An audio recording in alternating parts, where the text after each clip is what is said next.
नमस्कार. तर ह्या व्हिडिओमध्ये आपण महागाई म्हणजेच इन्फ्लेशन थोडक्यात समजून घेणार आहोत. तर महागाई किंवा इन्फ्लेशन म्हणजे काय? तर समजा मागच्या महिन्यात तुम्ही डीमार्टमधून काही सामान आणलं होतं, ज्याचं बिल ₹1000 झालं होतं.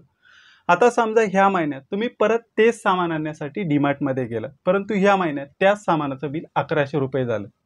म्हणजेच मागच्या महिन्याच्या तुलनेत ह्या महिन्यात त्याच सामानाच्या बिलामध्ये ₹1000वरून ₹1100पर्यंत वाढ झाली. ₹1000चं सामान ₹100 वाढून ₹1100 झालं. म्हणजेच मागच्या महिन्याच्या तुलनेत ह्या महिन्यात महागाईमध्ये म्हणजेच इन्फ्लेशनमध्ये 10% वाढ झालेली आहे. जर आपण आपल्या देशाचा मागच्या 5 वर्षांचा इन्फ्लेशन रेट बघितला तर मागच्या 5 वर्षांमध्ये आपल्या देशामध्ये इन्फ्लेशनमध्ये म्हणजेच महागाईमध्ये प्रत्येक वर्षी अगोदरच्या वर्षाच्या तुलनेत साधारणतः 3.94 ते 6.70% एवढी मोठी वाढ झालेली आहे. जर आपण 2017 आणि 2022 मध्ये कंपॅरिझन केलं तर 2017 पासून 2022 पर्यंत महागाईमध्ये साधारणतः 28% वाढ झालेली आहे. एकदम सोप्या शब्दात सांगायचं झालं तर जी वस्तू घ्यायला आपल्याला 2017 मध्ये ₹1,00,000 लागत होते, तीच वस्तू घ्यायला 2022 मध्ये साधारणतः ₹1,28,000 लागत होते. आता समजा आपण 2023 मध्ये 2022च्या तुलनेत महागाईमध्ये साधारणतः 6% वाढ झालेली असं गृहीत धरूया. तर आज 2023 मध्ये तीच वस्तू घ्यायला आपल्याला साधारणतः ₹1,36,000 लागतील. सगळ्याच वस्तूंच्या किमतींमध्ये एवढी वाढ झाली असेल असं नाही. काही वस्तूंच्या किमतींमध्ये यापेक्षा जास्तही वाढ झालेली असेल, काही वस्तूंच्या किमतींमध्ये यापेक्षा कमीही वाढ झालेली असेल. परंतु आपण ओव्हरऑल इन्फ्लेशन बद्दल बोलतोय, त्यामुळे मी एखाद्या वस्तूच्या किमतीमध्ये साधारणतः किती वाढ झालेली असेल हे तुम्हाला सांगतोय. आता तुम्ही म्हणाल आपण महागाई म्हणजेच इन्फ्लेशन बद्दल का बोलतोय? तर ज्या वेळेला आपण आपल्याला आपल्या इन्व्हेस्टमेंटमधून मिळणारे रिटर्न्स कॅल्क्युलेट करत असतो त्यावेळेला ते कॅल्क्युलेशन करताना इन्फ्लेशनचा विचार करणे खूप गरजेचं आहे.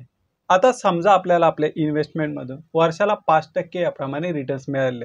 समजा 2017 मध्ये आपण ₹1,00,000 इन्व्हेस्ट केले होते. समजा या इन्व्हेस्टमेंटमधून आपल्याला प्रत्येक वर्षी 5% याप्रमाणे कंपाऊंडिंग रिटर्न्स मिळाले. तर 2022 मध्ये आपल्या इन्व्हेस्टमेंटची व्हॅल्यू साधारणतः ₹1,34,000 एवढी असेल. म्हणजेच 2017ला जी वस्तू घ्यायला ₹1,00,000 लागत होते, तीच वस्तू घ्यायला 2022 मध्ये ₹1,36,000 लागत होते. परंतु 2017 मध्ये आपण जी ₹1,00,000 इन्व्हेस्टमेंट केली होती तिच्यावर समजा आपल्याला प्रत्येक वर्षी 5% याप्रमाणे कंपाऊंडिंग रिटर्न्स मिळाले. तर 2022 मध्ये आपल्या इन्व्हेस्टमेंटची व्हॅल्यू साधारणतः ₹1,34,000 एवढी होती. म्हणजेच जर आपण इन्फ्लेशन कन्सिडर केलं तर आपल्या इन्व्हेस्टमेंटची व्हॅल्यू महागाईच्या तुलनेत ₹2,000 कमी झालेली आहे. ज्या इन्व्हेस्टमेंटमधून आपल्याला इन्फ्लेशन म्हणजेच महागाईमध्ये इयर ऑन इयर जी वाढ होते त्याच्या तुलनेत कमी रिटर्न्स मिळतात, त्या इन्व्हेस्टमेंटमध्ये ॲक्च्युली आपल्या इन्व्हेस्टमेंटची व्हॅल्यू इयर ऑन इयर कमी होते. आपण अजून एका सोप्या उदाहरणाने समजून घेऊयात.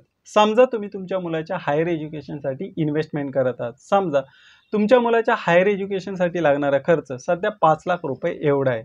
समजा इन्फ्लेशनमध्ये प्रत्येक वर्षी साधारणतः 6% एवढी वाढ अपेक्षित आहे. तर 10 वर्षानंतर तुमच्या मुलाच्या हायर एज्युकेशनसाठी लागणाऱ्या खर्चामध्ये साधारणतः ₹9,00,000पर्यंत वाढ झालेली असेल. समजा तुमच्या मुलाच्या हायर एज्युकेशनसाठी तुम्ही आज ₹5,00,000 इन्व्हेस्टमेंट केलेली आहे. समजा इन्व्हेस्टमेंटमधून तुम्हाला वर्षाला 5% याप्रमाणे कंपाऊंडिंग रिटर्न्स अपेक्षित आहे. तर 10 वर्षांनंतर तुमच्या इन्व्हेस्टमेंटची व्हॅल्यू साधारणतः ₹8,00,000 एवढी असेल. म्हणजे तुमच्याकडे साधारणतः ₹1,00,000 कमी असतील. त्यामुळे आपल्याला आपल्या इन्व्हेस्टमेंटमधून मिळणारे रिटर्न्स कॅल्क्युलेट करताना महागाई म्हणजेच इन्फ्लेशनमध्ये होणारी वाढ कन्सिडर करणंही गरजेचं आहे. अदरवाईज आपलं इन्व्हेस्टमेंट प्लॅनिंग चुकू शकतं. त्याचबरोबर आपण जी इन्व्हेस्टमेंट करत आहोत त्या इन्व्हेस्टमेंटमधून आपल्याला जे रिटर्न्स मिळतील त्या रिटर्न्सवर आपल्याला किती टॅक्स पे करावा लागेल आणि तो टॅक्स पे केल्यानंतर ॲक्च्युली आपल्याकडे किती अमाऊंट शिल्लक राहील याचाही विचार करायला हवा. अशाच इन्व्हेस्टमेंट ऑप्शनमध्ये इन्व्हेस्टमेंट करा जे इन्व्हेस्टमेंट ऑप्शन तुम्हाला इन्फ्लेशनवर म्हणजेच महागाईवर मात करायला मदत करतील. तर पुन्हा भेटूया अशाच एका नवीन माहितीपर व्हिडिओसह. तोपर्यंत धन्यवाद.